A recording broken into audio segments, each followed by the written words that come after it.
Good morning, sons and daughters of the Most High. This is your brother Chukwemeka. This is the last video I have on the Return to Omenani series. And children of God, in this series, I try to explain in very basic terms what it means for brothers and sisters to return to our Omenani.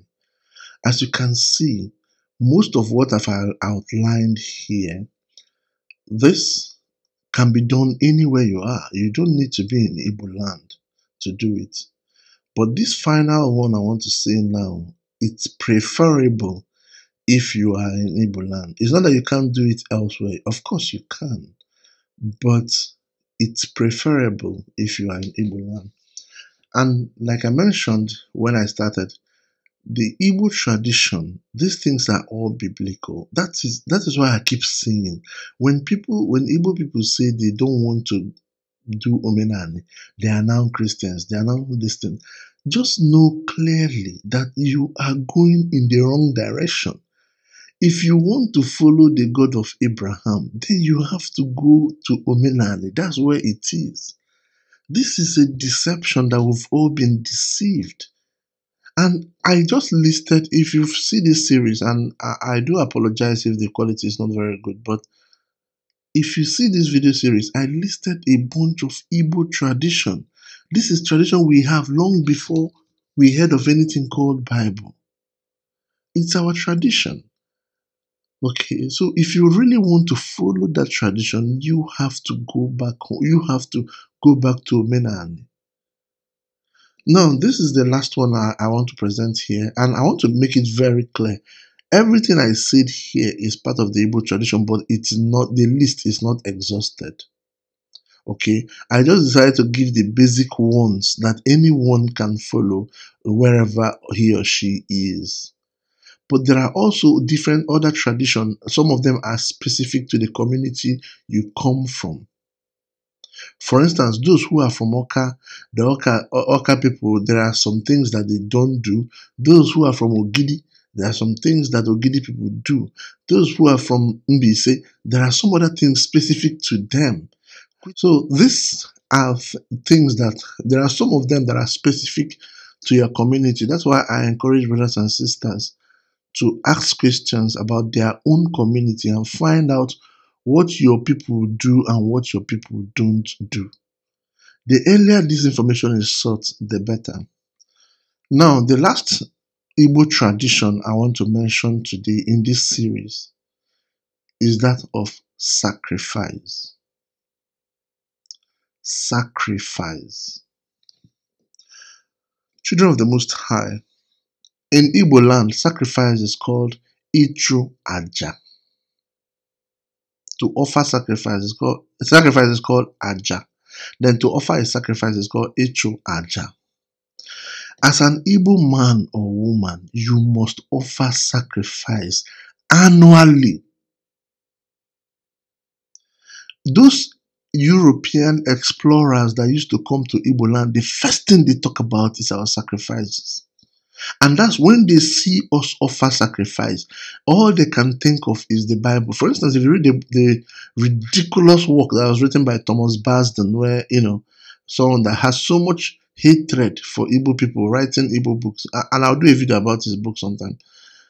He wrote the book in the early 1920s, I think 1921 or something, that he wrote the book called Among the Igbos of Nigeria. Even him, with all the hatred he has for our people, he mentioned that our sacrifice calls to mind the Levitical sacrifice of the Bible. The sacrifice we offer annually, every member of our community, calls to mind the Levitical order in the Bible. That's what he wrote, even with all his hatred in that book. For those people who have read the book, you see that, Europeans, that's why you see that Europeans writing our history is ridiculous.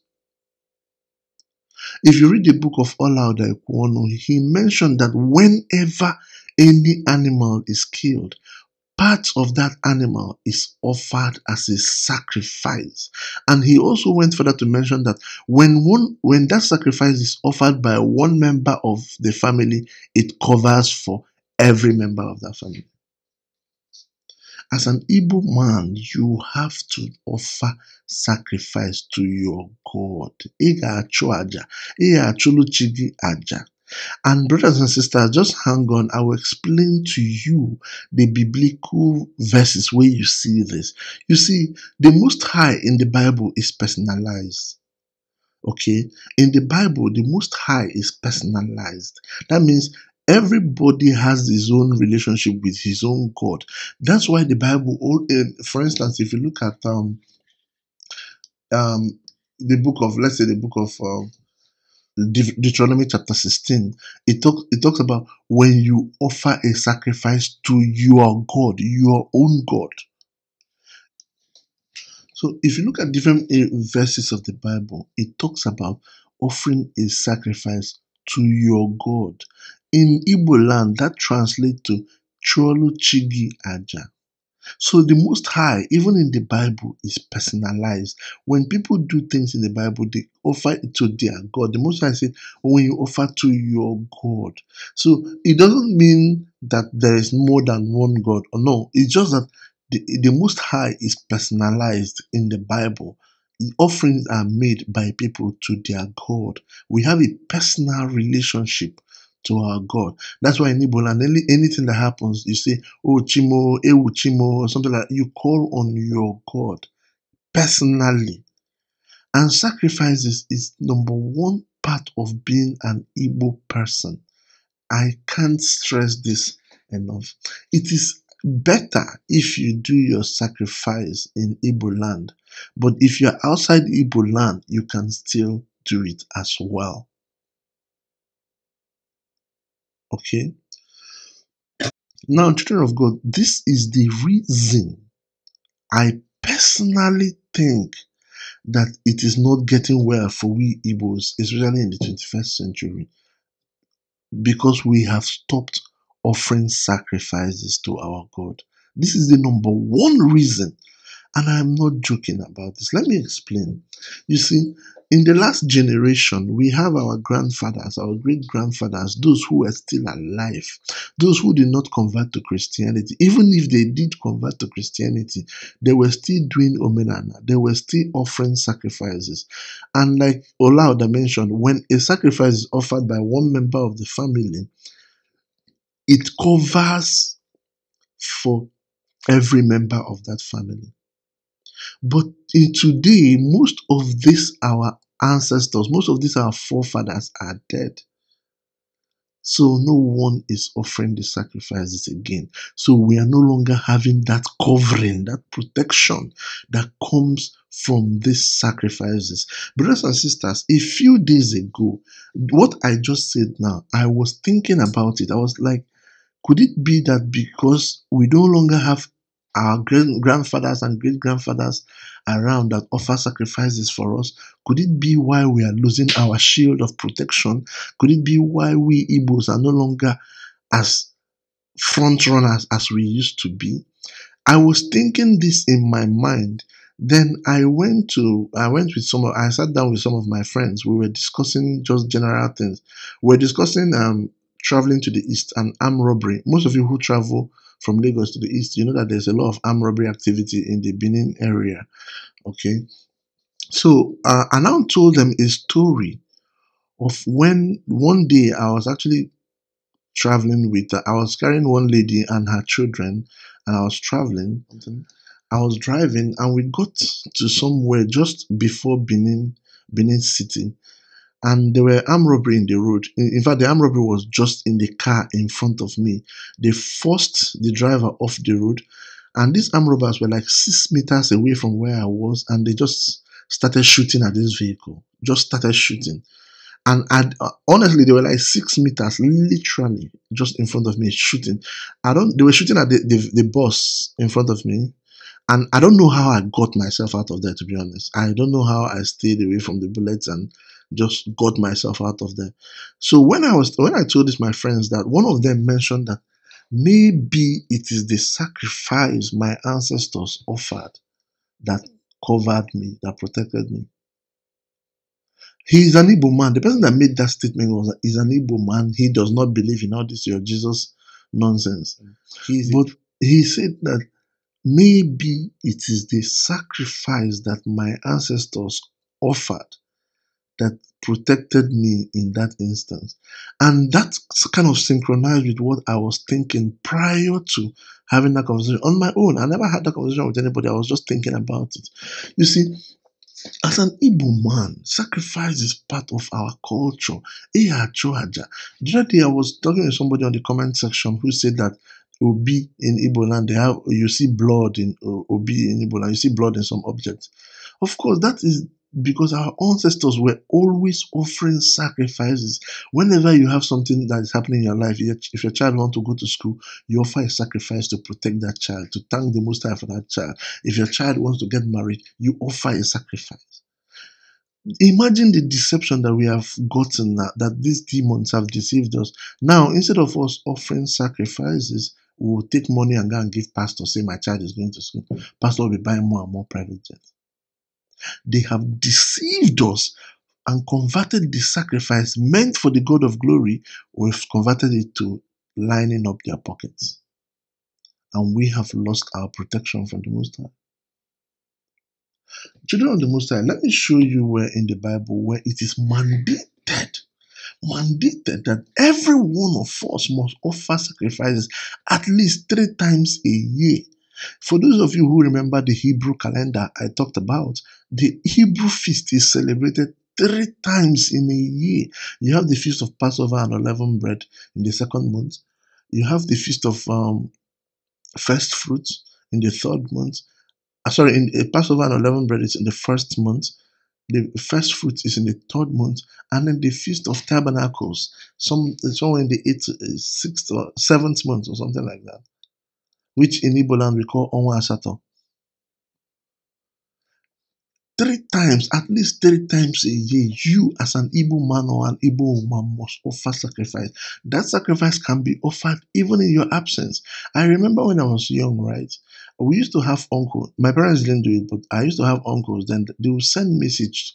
We're not living in Igbo land, but they would send message to the village that they should offer some sacrifice for them. They want to do this or do that. They should offer some sacrifice for them. That used to be done. I remember when I was young in the 80s, I've heard that conversation over and over again. As an Igbo man, it is mandatory that you offer a sacrifice in a year. Children of God, let's start from the Bible. Let's go to the book of Psalms. If you go to the book of Psalm 50, verse 5, it says, "Gather my saints to me, those who have made a covenant with me by sacrifice." So if you stay here and say Saint Anthony of Padua, Saint Luke of Guinewan, Saint Matthew of Guinewan, you're just talking nonsense. Those who the Bible calls saints are those who have made covenant with the Most High by sacrifice. And I know that those of you who are Christians will stupidly tell me that the sacrifice of Jesus has covered them all. Don't be silly, or don't be deceived. Though. You cannot prove that Jesus existed. Jesus didn't mention your name when he was offering any sacrifice. You are not related to him by blood. If we assume that he existed, you are not related to him by blood. So that did not cover you. One sacrifice does not cover. This sacrifice, the Most High made it very clear that sacrifice must be offered annually. So one sacrifice cannot cover everything. That's not true. And the Catholic Church know that. That's why they do Mass every day. Because their gods need their own sacrifice every day. But anyway, those who are saints are those who have made covenant with the Most High through sacrifice. That's Psalm 50 verse 5. If you read the book of Exodus, say 3 times in a year, your males must appear before the Most High. And the Bible tells us that you should not appear before the Most High empty-handed. Children of God, I cannot stress this enough. Let me get that in the Bible. Children of God, I cannot stress this enough. Anybody who does not believe that the Igbo people are the people Moses was talking about, the children of Abraham, that person is insane. In Igbo land, we have a popular saying that Ada Abuaka Eje Bedibia. You don't go to a native doctor empty-handed. That is a very popular saying in Igbo land. Most people who grew up in Igbo land will remember this saying. Brothers and sisters, this same saying is in the Bible. This same thing is in the Bible. Let us look at the book of Deuteronomy chapter 16 verse 16. Let me read it for you. It's in the Bible, it's in so many places in the Bible. Let me give you two examples here. If you read the book of Deuteronomy chapter 16 verse 16, it says, 3 times a year, all your men are to appear before the Lord your God in the place he will choose at the feast of unleavened bread, the feast of weeks, and the feast of tabernacle. No one should appear before the Lord empty-handed. That is the statement we make in Igbo land. That is the exact same statement in the Bible. You don't go to the Most High empty-handed. You should bring your gift no matter what. You bring it to the Most High. Go and look at the book of Exodus chapter 23 verse 15. It says the same thing. No one may appear before me empty-handed. Exodus 23 verse 15, Deuteronomy chapter 16 verse 16, the exact same thing we are told in Igbo land. Why will you not believe that the Bible is talking about you and your ancestors? Why will you not believe that? Because you are reading the New Testament. Throw that thing away. Read the Old Testament first. Children of God, you must offer a sacrifice to your God every year. This is an integral part of being an Igbo man. This is an integral part of being a Hebrew. And when I say sacrifice, it's not counting your tithe and going to give some criminal. No. You must offer a sacrifice as it is written. Those of you who can, please go home, ask people in your communities, how do they offer sacrifice? It's a very simple thing. Very, very simple thing. Too simple for me to even mention.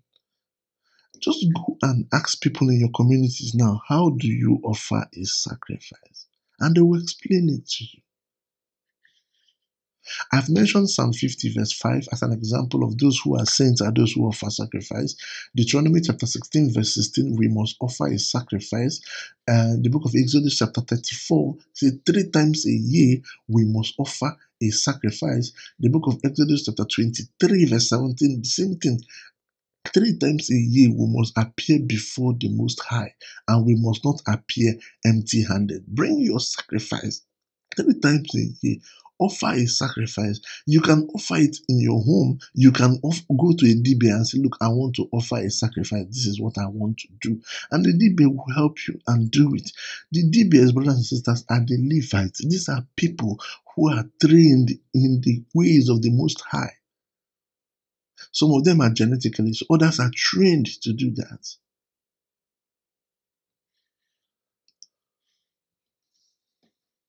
Go to the book of Psalm 116, it talks about offering sacrifice. Go to the book of Malachi chapter 1, it talks about offering sacrifice.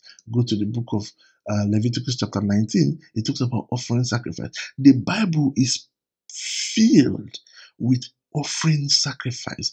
What the Igbos are known for in those days is offering sacrifice. Ichwaja.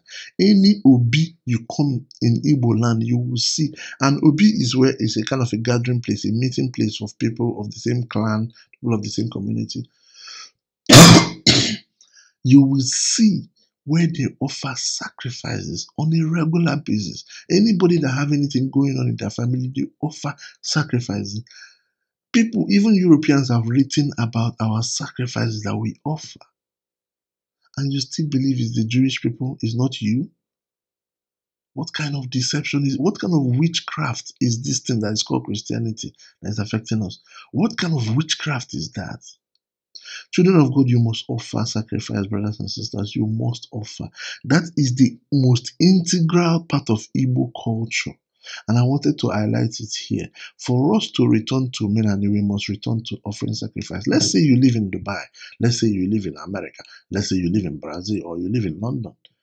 Just pick a phone, call your father, your uncle, somebody in the village, even a trusted friend. Look, buy one chicken for me and offer sacrifice. I want to enter university or I want to do this or that. I'm getting a new job. Just offer sacrifice for this year for me.